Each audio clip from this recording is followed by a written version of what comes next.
So wish you all a very happy day, students. Today we'll see Unit 3, Chapter 8. So we are going to start a new lesson, Securities Exchange Board of India. So first we'll see the introduction to SEBI. Securities and Exchange Board of India was first established in the year 1988 as a non-statutory body for regulating the securities market. So it was a non-statutory body in the sense no law was passed in the parliament regarding this exchange. It was made as an autonomous body by the Government of India on 12th May 1992 and given statutory powers in 1992 with relation to the SEBI Act 1992 in the Indian Parliament. So only by 1992 this SEBI was recognized by the Government of India in May 12, 1992. Later the powers was fully governed by the Indian government. SEBI has its headquarters at the business district of Bandarkula complex in Mumbai and has northern, southern, eastern and western regional offices in New Delhi, Calcutta, Chennai and Ahmedabad respectively. So this is the headquarters of SEBI and this is the Bandarkula complex and here comes the organization structure of SEBI. So under the organization of structure of SEBI, you can see there is a head called director and there are 3 additional directors. So one director is given a particular department, that is joint director, and administration department is there, and then comes the technical department. So each and every department has the people under them, that is the employees are there under them. So under additional director, he is also called as a joint director over here, and he is having a deputy director and some assistant directors. Same way in case of administration, additional director is there. He is having the deputy director in the administration department, assistant director in that department, and some section officers are also there. And at last comes a technical director. So he is also called as a director system, a joint director system. And under that there are some deputy directors, assistant director and technical assistants. So now let us see the meaning of SEBI and its working. So what are the major roles they play, that we'll see. Security and Exchange Board of India is an apex body that maintains and regulates our capital market. So it is an apex body as it was started privately and later converted to government intervention. It was established in the year 1988 by the Indian government but got statutory powers in 1992. So Indian government just gave an recognition as an institution but no power was fully given to them. So they got the statutory powers in the year 1992 only. So it plays a great role in the Indian economy such as, so what are the roles it plays over here? So it is going to fully monitor the working of mutual funds, restricts the legal practice of the firms, plays the great role in protecting the investors, regulates the working of stock exchange, conducts audit and inspection, and at last it also prohibits insider activity. And next we are going to see the objectives of SEBI. There are 4 objectives of SEBI, that is regulation of stock exchange, protection to the investors, checking the insider trading, control over the brokers. So they are the 4 objectives of SEBI. First we will see the first objective. The first objective of SEBI is to regulate the stock exchanges so that efficient services may be provided to all the parties operating there. So first the SEBI is going to know who are the people working under them and it is going to regulate each and every person's working. So that what are the services to be given to those people at their needy time can be provided easily through SEBI. And next comes the protection to investors. Here the investors are the major people in the capital market. So without the intervention of the investors, capital market cannot be working. So here in order to make the capital market work with the help of the investors, they are supposed to be protected at each and every steps over here. So the protection of the investor of the interest of the investors means the protection from the wrong information given by the companies in the prospectus, reducing the risk of delivery and the payment, etc. So each and everything provided by the company should be correct. So there should be no wrong information given to any investor, whoever is purchasing it. So SEBI keeps on regulating and controlling those works that the investor has to be protected in all the sense and all the activities taking place in stock exchange. And next comes the insider trading. So what is meant by insider trading? So insider trading in the sense, now only we saw the organization structure of SEBI. There are different departments with different names, different directors who work on with under different employees. So all these when compared to investors, all these additional directors and the board of directors working over there, they know the each and every transaction of a company. Either that company is a profitable company or the company which is going to give loss. So each and every nook and corner of a company will be known to them. So instead of investor, these people cannot purchase the shares in the stock exchange. So as they know a lot of information about the company and they know which is the profitable company, they themselves cannot trade over that. So that is what is insider trading. So when the additional directors or any number of directors within the stock exchange trade themselves by getting the shares and buying the shares or purchasing the shares over there, it has to be stopped. So that is what is checking insider trading. So they are prohibited to buy within their name. So these people who have access to some confidential information about the company and who wish to take advantage of this confidential information. So they know all the confidential information about the company, so they cannot make use of those informations. This affects the interest of the general investors and is essential to check the tendency.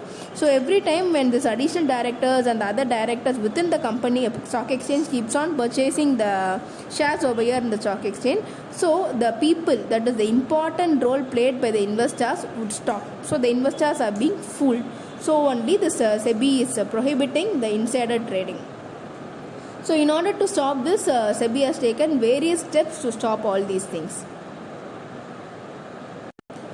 So next objective என்னன்னு பார்த்தீங்கன்னா control over the brokers. It is important to supervise, check the activities of the brokers and other middlemen in order to control the capital market. So broker-ஓ இல்லை நடுவில் இருக்க merchant bankers-ஓ இல்லை ஏஜென்ட்டோ எல்லாரோடைய ஆக்டிவிட்டீஸுமே வந்து SEBI என்ன பண்ணிட்டு இருக்கோம்னா எப்பயுமே கண்ட்ரோல் பண்ணிகிட்டே இருக்கும். To regulate their activities, it was necessary to establish SEBI. So இவங்களுடைய ஆக்டிவிட்டீஸ் எல்லாத்தையும் ரெகுலேட் பண்ணுறதுக்கு ஒரு டிபார்ட்மெண்ட் வேணும். அப்படி ஒர்க் பண்ணுற டிபார்ட்மெண்ட் தான் SEBI. So now let us see the functions of SEBI. So the first function is safeguarding the interest of the investors by means of adequate education and guidance. So these investors are given proper education and guidance how to work in stock exchange. So how the workings will be happening in stock exchange. So எப்படி trade பண்ணணும், எப்படி பண்ணக்கூடாது, யாரெல்லாம் எப்படி ஏமாற்றுவாங்க அப்படின்ற பற்றின எல்லா இன்ஸ்ட்ரக்ஷன்ஸுமே வந்து அவங்களுக்கு முன்னாடி டீட்டெயில்டாக ஒரு சின்ன ட்ரைனிங் கேப் மாதிரி வச்சு கொடுத்துருப்பாங்க. ஸோ நெக்ஸ்ட்டு ஃபங்க்ஷன் பாருங்கள், regulating and controlling the business on the stock market. So regulating and controlling na so anode work flow eppadi irukku paapanga. At the same time so edavadhu thappa kai meeri rules meeri nadakudhu illa edavadhu rules violate pandra mari irukana adunode vishayangal ellathiyum control பண்ணிட்டே இருப்பாங்க. The registration of the brokers and sub broker is made mandatory and they have to abide the certain rules and regulations. So a person anga ஒரு broker-ஆ act பண்ணி அங்க வந்து ஒரு intermediary-ஆ இருக்கணும் purchase and சேல்ஸில் stock எக்ஸ்சேஞ்சில் அப்படின்னு பார்த்தாங்கன்னா அவங்க கண்டிப்பாக அவங்களோட நேமை ஆத்தரைஸ்ட் ப்ரோக்கர்னு சொல்லிட்டு ஸ்டாக் எக்ஸ்சேஞ்சில் ரெஜிஸ்டர் பண்ணியிருக்கணும். அது மேனிடக்டரி. ஸோ அது மேனிடக்டரினா என்னென்னா விச் இஸ் கம்பல்சரி அப்படிங்கிறாங்க. Conduct inspection and inquiries of stock exchanges, intermediaries and self-regulating organizations and to take appropriate measures wherever required. So இந்த ஸ்டாக் எக்ஸ்சேஞ்சை பொறுத்த வரைக்கும் செபியோட கைட்லைன்ஸ்க்கு ஏற்ற மாதிரி ஸோ எந்த கம்பெனிஸை வேணால் எந்த டைமில் வேணால் அவங்க என்ன பண்ணுவாங்க, இன்ஸ்பெக்ட் பண்ணுவாங்க. அட் த சேம் டைம் ஏதாவது என்கொயரி, ஸோ இவங்களுக்கு ஏதாச்சும் அப்டேட்டில் ஏதாச்சும் ஒரு டவுட் இருந்தாலோ இல்லை எப்படி பண்ணணும், என்ன ஒர்க்கிங்ஸ் அது டவுட் இருந்தாலோ அதை பற்றின என்கொயரிஸு எல்லாமே வந்து கண்டக்ட் பண்ணுவாங்க. ஸோ இது ஒரு எக்ஸ்டர்னல் செக் மாதிரி இது செய்வாங்க. This function is carried out for organized working of stock exchanges and intermediaries. So stock எக்ஸ்சேஞ்சில் நடக்கக்கூடிய எல்லா ஆக்டிவிட்டீஸும் சர்வீஸ்க்கும் எந்த தடையும் இல்லாமல் ப்ராப்பராக போயிட்டு லிங்க் ஆகணுன்றதுக்காகவே ஸ்டார்ட் பண்ணது தான் இது. Next barring insider trading in securities. Insider trading in செக்யூரிட்டிஸை ஃபுல் அண்ட் ஃபுல் பேர் பண்ணிவிட்டு ஃபுல் பெனிஃபிட்ஸ் யாருக்கு கிடைக்கணும்னா நம்மளோட இன்வெஸ்டர்ஸ்க்கு தான் கிடைக்கணும் அப்படின்றத ஒரு ஃபங்க்ஷனாக இவங்க வச்சுட்ருக்காங்க. அடுத்தது prohibiting deceptive and unfair trade methods used by financial intermediaries operating in the securities market. Prohibiting deceptive and unfair trade ப்ராக்டிசஸ்னால் அநியாயமான முறையிலையோ இல்லைனா திருட்டுத்தனமாக பண்ணக்கூடிய இந்த ஷேர் மார்க்கெட்டில் ஆப்ரேட் பண்ணக்கூடிய ஒரு சில விஷயங்கள் எல்லாத்தையுமே வந்து இங்கே ப்ரொஹிபிட் பண்ணுறாங்க. Registering and controlling the functions.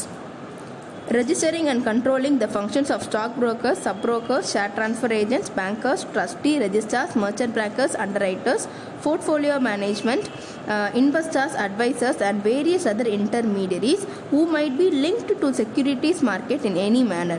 So stock எக்ஸ்சேஞ்சில் டீல் பண்ணக்கூடிய ஃபங்க்ஷன் பண்ணக்கூடிய ஸ்டாக் ப்ரோக்கர்ஸாக இருந்தாலும் சரி, சப் ப்ரோக்கர்ஸாக இருந்தாலும் சரி, ஷேர் ட்ரான்ஸ்ஃபர் ஏஜென்ட்ஸாக இருந்தாலும் சரி, இல்லை பேங்கர்ஸாக இருந்தாலும் சரி, ட்ரஸ்டீஸ், ரெஜிஸ்ட்ரார்ஸ் யாராக இருந்தாலும் கண்டிப்பாக அவங்களுடைய போர்ட்ஃபோலியோஸை என்ன பண்ணியாகணும், அதாவது அவங்க பற்றின கான்டாக்ட் டீட்டெயில்ஸ் எல்லாமே வந்து அங்கே ரெஜிஸ்டர் பண்ணியிருக்கணும். Only then they can transact over that.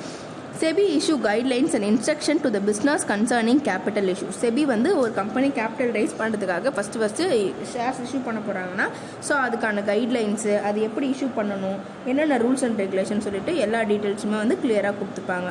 So separate guidelines are provided for initial public issue. Initial public இஷ்யூனா ஃபஸ்ட்டு டைம் பப்ளிக் இஷ்யூ பண்ணும்போது என்னென்ன பண்ணணும்னு சொல்லிட்டு கொடுப்பாங்க. ஸோ ஒரு தடவை அடிஷ்னல் கேபிட்டல் இன்ட்ரடியூஸ் பண்ணாலும் சரி, இல்லைனா நம்ம கம்பெனியில் எக்ஸஸ் அமௌண்ட் ஏதாவது இன்ட்ரடியூஸ் பண்ணாலும் சரி, எல்லாத்தையுமே வந்து இவங்க கண்ட்ரோலோட தான் எல்லாமே நடக்கணும்னு பார்ப்பாங்க.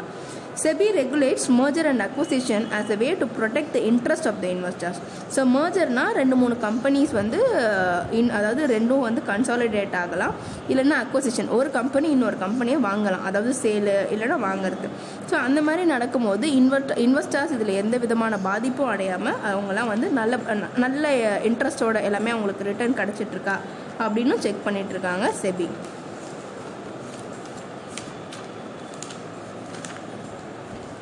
And next பார்த்தீங்கன்னா registering and controlling the functioning of collective investment schemes such as mutual fund. So mutual ஃபண்டை பற்றின விஷயங்களும் இங்கே டீல் ஆகிட்டு இருக்கிறதுனால மியூச்சுவல் ஃபண்டோடைய கைட்லைன்ஸ்லாம் என்ன, ஸோ எப்படி மியூச்சுவல் ஃபண்டில் இன்வெஸ்ட் பண்ணணும், ஸோ அதனுடைய ரூல்ஸ் அண்ட் ரெகுலேஷன்லாம் என்ன, எப்படி அதை சூப்பர்வைஸ் பண்ணுறாங்க, என்னென்ன ப்ராப்ளம்ஸ் வரும், அதெல்லாம் எப்படி அவாய்ட் பண்ணணும்னு சொல்லிட்டு அதை பற்றின இன்ஃபர்மேஷன் எல்லாமே வந்து டிரான்ஸ்பரண்ட்டாக சொல்லி கொடுத்துட்ருக்காங்க. அடுத்தது promoting self regulatory organisation of intermediaries. It has extensive legal power. Self ரெகுலேட்டரினா ஸோ முன்னாடி வந்து ப்ரொமோட் பண்ணுறாங்க எந்த ஆர்கனைசேஷன் ஒரு நல்ல இன்டர்மீடியரியாக இருந்து கரெக்டான சர்வீசஸை இன்வெஸ்டர்ஸ்க்கு ப்ரொவைட் பண்ணுதோ அவங்கள எல்லாரையும் ப்ரொமோட் பண்ணி அவங்களாம் ஒரு நல்ல மெம்பர்ஸ்ன்னு சொல்லிட்டு சொல்கிறாங்க. அந்த மாதிரி பண்ணுறதுனால என்ன ஆகுதுன்னா ஸோ இன்வெஸ்டர்ஸ்க்கு ஒரு பவர் கிடைக்குது, அதாவது ஒரு கான்ஃபிடன்ஸ் கெயின் பண்ணி அவங்க protect பண்ணப்படுறாங்க. Carrying out the steps in order to develop the capital markets by having an accommodating approach. So carrying out steps in order to develop the capital market. So capital market develop பண்ணுறதுக்காக என்னென்ன விஷயங்கள் புதுசாக ஏதாவது rules and regulation இல்லை புதுசாக ஏதாவது approach அந்த மாதிரிலாம் இருந்துச்சுன்னா அதை அப்பப்போ அப்டேட் பண்ணிகிட்டே இருக்கிறாங்க. Provide appropriate training to financial intermediaries, and this function is great for healthy environment in the stock market and also for the protection of investors. So அப்பப்போ புதுசாக ஏதாவது டெக்னிக்ஸோ இல்லை மெத்தட்ஸோ அப்ரோச்சஸோ எடுத்துகிட்டு வராங்கன்னா அதுக்கேற்ற மாதிரி அதை பற்றின ட்ரைனிங் ப்ரோக்ராம்ஸை இன்வெஸ்டர்ஸ்க்கு அவைலபிளாக கொடுத்துட்ருக்காங்க. ஸோ அவங்க பண்ணக்கூடிய எல்லா சர்வீஸ்க்கும் தே லீவ் த ஒரு ஃபீ அமௌண்ட்டை ஃபிக்ஸ் பண்ணியிருப்பாங்க or any type of other type of charges to carry out the purpose of the act. So என்னென்ன சர்வீசஸ் பண்ணுறாங்களோ அந்த சர்வீசஸ்க்கு ஏற்ற மாதிரி ஃபீ வந்து முன்னாடியே ப்ரிஸ்கிரைப்டாக வச்சுருப்பாங்க, அதை வந்து கேட்டு வாங்கிக்கிறாங்க. And next performing the functions that may be assigned to it by the central government of India. So shares, debentures, bonds, அப்புறம் மியூச்சுவல் ஃபண்ட்ஸ் இதை பற்றிலாம் மட்டும் டீல் பண்ணுறது இல்லாமல் இது இன்னொரு ஒர்க் அவங்க பண்ணிகிட்ருக்கு. அதாவது சென்ட்ரல் கவர்மெண்ட் இவங்களுக்குன்னு ஒரு சில ரூல்ஸ் அண்ட் ரெகுலேஷன்ஸை கொடுத்துருப்பாங்க, ப்ளஸ் ஒரு சில ஒர்க்கிங்ஸும் கொடுத்துருக்காங்கன்னா அது எல்லா விஷயங்களும் இவங்க ப்ராப்பராக பார்த்து ஃபங்க்ஷன் பண்ணிட்டு இருக்கிறாங்க. So these are the functions of SEBI. So next நம்ம பார்க்க போகிறது என்னென்னா பவர்ஸ் ஆஃப் SEBI. ஸோ மொத்தம் 6 பவர்ஸ் ஆஃப் செபிக்குன்னு 6 பவர்ஸ் இருக்குது.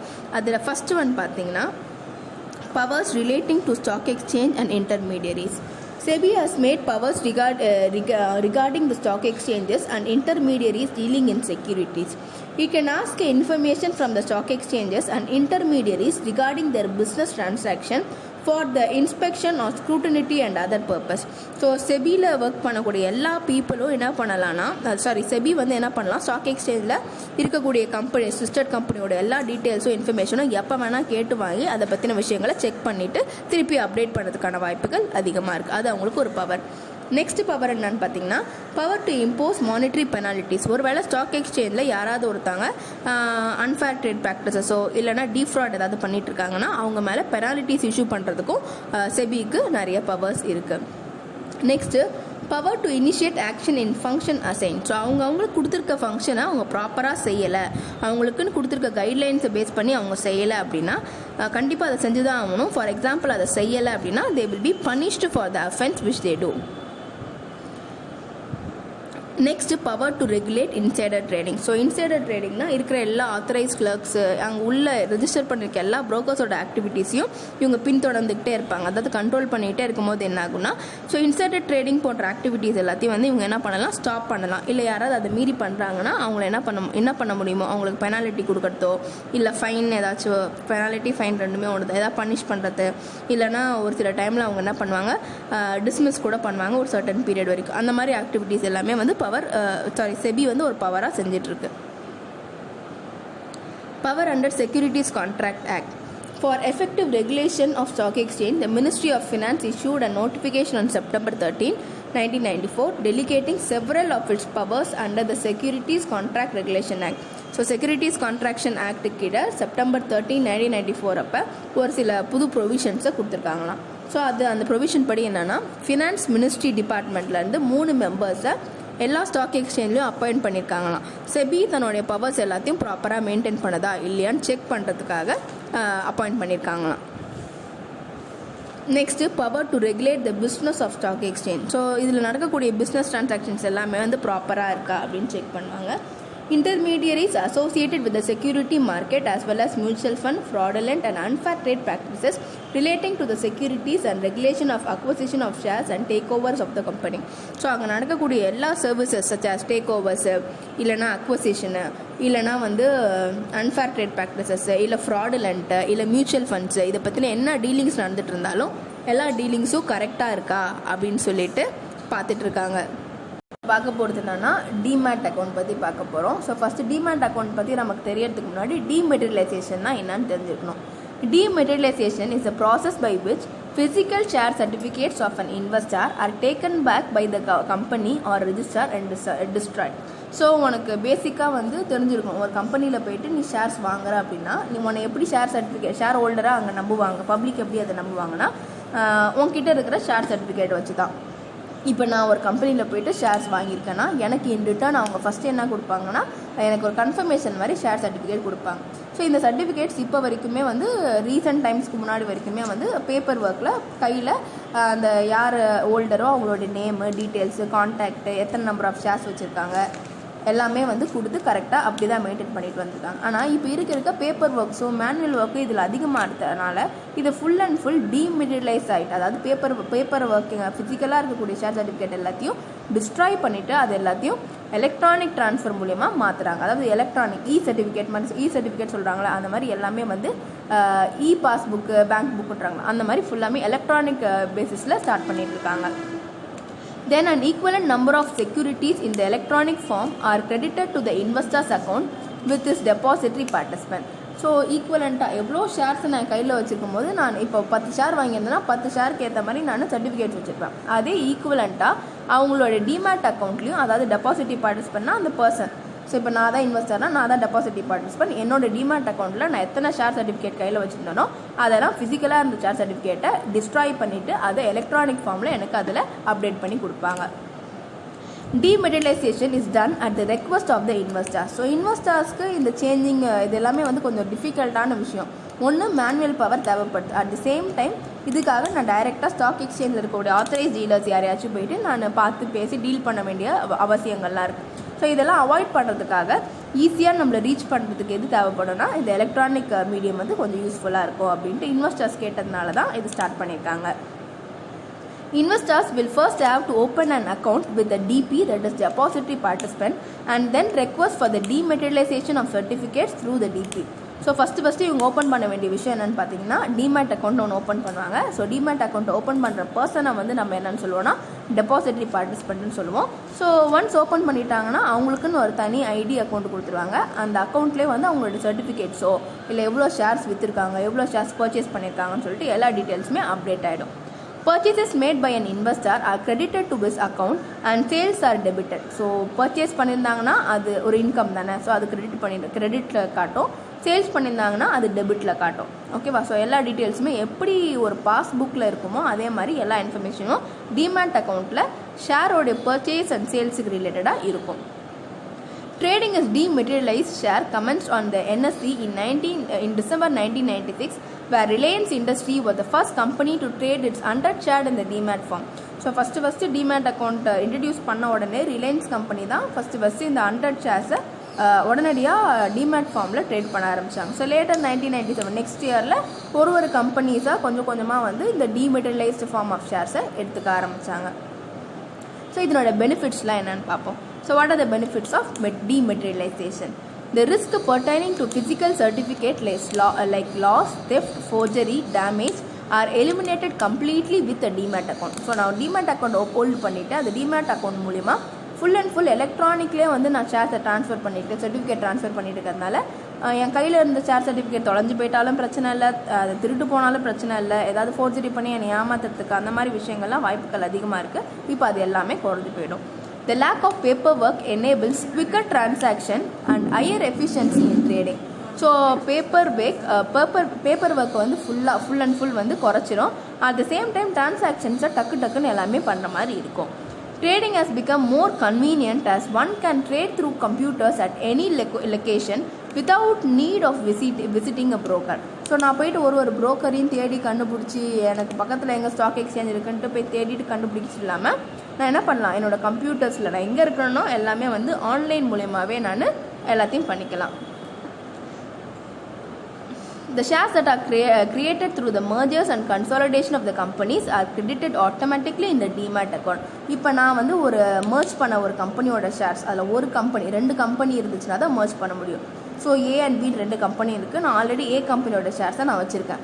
இப்போ A and B company merge ஆகி 2 ஒரே கம்பெனியாக ஆயிடுச்சு அப்படின்னா ஸோ அவங்க புதுசாக என்ன நேமில் க்ரியேட் ஆகிருக்காங்களோ அந்த நேமோட எல்லா அப்டேட்டும் எனக்கு கரெக்டாக வந்து என்னோடய அக்கௌண்ட்டில் கரெக்டாக வந்து சேர்ந்துடும். As all the transaction occurs through the depository participant, a trader does not have a communicate individual with each and every company. So எல்லாமே வந்து ஆன்லைன் டிரான்சாக்ஷன்ஸ் தான் மாறினதுனால நான் தனித்தனியாக ஒரு ட்ரேடரையோ இல்லை பர்டிகுலர் பர்சனையோ போயிட்டு நான் காண்டாக்ட் பண்ணுன்ற அவசியம் எனக்கு கிடையாது. There is no need for stamp duty for the transfer of securities. This brings down the cost of the transaction significantly. So full and full என்ன ஆடுனா, நான் ஒரு ஷேர் சர்டிஃபிகேட்டை ஒருத்தர்கிட்ட ட்ரான்ஸ்ஃபர் பண்ணுறேன்னா ஸ்டாம்ப் பேப்பரை வாங்கி ஸ்டாம்ப் பேப்பரில் ஸோ நான் வந்து இவருக்கு ஸோக்கு எழுதி தரேன், அதாவது என்னோடய செக்யூரிட்டிஸை மாற்றிட்டு விற்கிறேன் அப்படின்னு சொல்லிட்டு எழுத வேண்டிய ஒரு கட்டாயம் பேப்பர் ஒர்க்காக இருந்தப்போ இருந்துச்சு. இப்போ நான் என்ன பண்ணிக்கலன்னா ஜஸ்ட் லைக் தான் ட்ரான்ஸ்ஃபர் பண்ணிட்டா போதும், அவ்வளோதான். ஸோ நான் பெருசாக இதுக்காக செலவு பண்ணணுன்ற அவசியம்லாம் எனக்கு கிடையாது.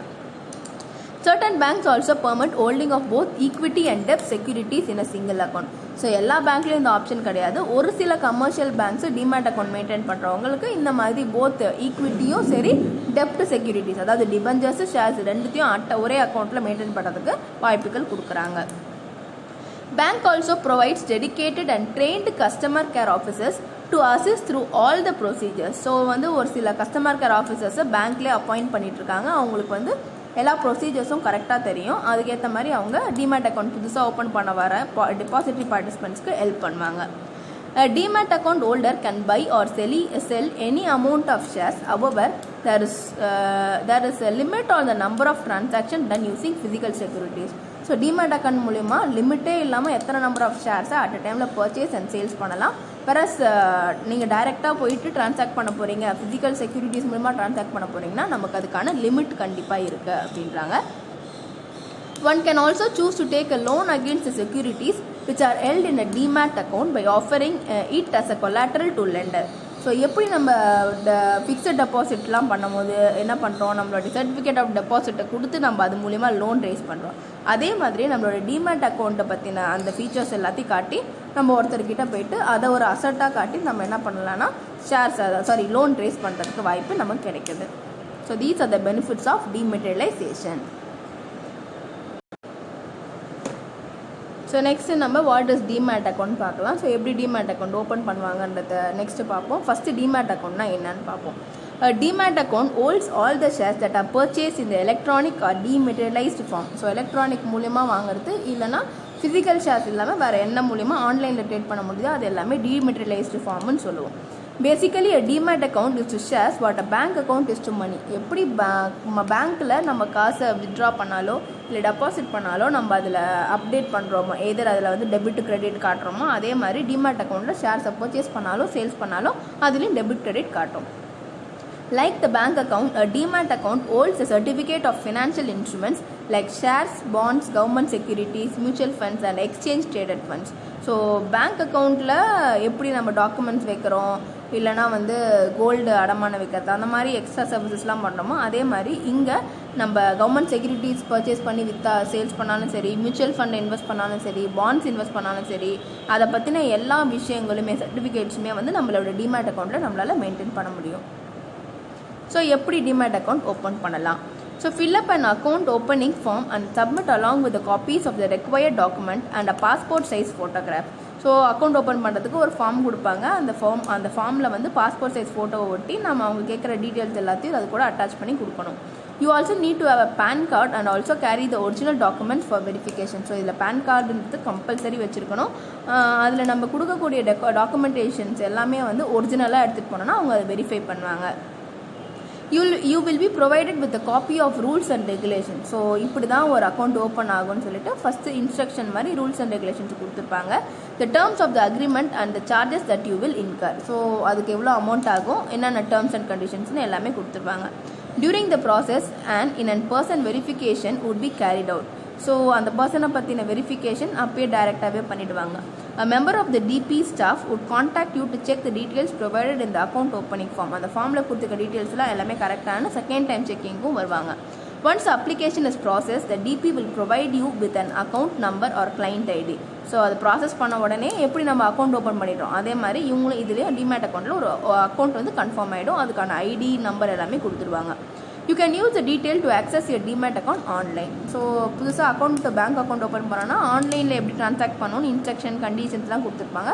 அதே மாதிரி டிமேட் அக்கௌண்ட் ஓப்பன் பண்ணாலும் அந்த கண்டிஷன்ஸு எல்லா விஷயங்களுமே கொடுத்துருவாங்க. As a demat account holder, you would need to pay some fees like the annual maintenance fees laid for the maintenance of the account and the transaction fees laid for debiting the securities and from the account on a monthly basis. So ஒரு commercial பேங்க்குக்கு ஏற்ற மாதிரி இந்த fees வந்து differ ஆகும். ஒரு சில companies ஒரு டிரான்சாக்ஷனுக்கும் ஃபீஸ் கேட்கறதுக்கான வாய்ப்பு இருக்குது. ஒரு சில கம்பெனிஸ் மந்த்லி பேசிஸில் ஃபீஸ் கேட்பாங்க, ஒரு சில கம்பெனிஸ் இயர்லி பேசிஸில் கேட்பாங்க. ஸோ ஒரு சில கம்பெனிஸ் வந்து ஒரு டிரான்சாக்ஷன் நீ டிரான்சாக்ட் பண்ண போகிற அமௌண்ட் அதை பேஸ் பண்ணி கூட என்ன பண்ணுவாங்கன்னா அதனுடைய ஃபீஸ் வந்து வேரி ஆகிறதுக்கு வாய்ப்புகள் அதிகமாக இருக்குது. ஸோ மினிமம் ஷேர், ஸோ மினிமமாக வந்து பேங்க்கை பொறுத்த வரைக்கும் இவ்வளோ அக்கௌண்ட் இருக்குது, அக்கௌண்ட்டில் மினிமம் பேலன்ஸ் மெயின்டைன் பண்ணணும்னு சொல்லிட்டு ஒரு பேங்க்கும் சொல்லியிருப்பாங்க. ஆனால் டிமேட் அக்கௌண்ட்டை பொறுத்த வரைக்கும் நம்ம மினிமமாக எந்த பேலன்ஸும் வச்சுருக்கணுன்ற அவசியமே கிடையாது. ஸோ 0 பேலன்ஸில் கூட நம்மளுடைய அக்கௌண்ட்டை நம்ம டிரான்சாக்ட் பண்ணிக்கலாம்.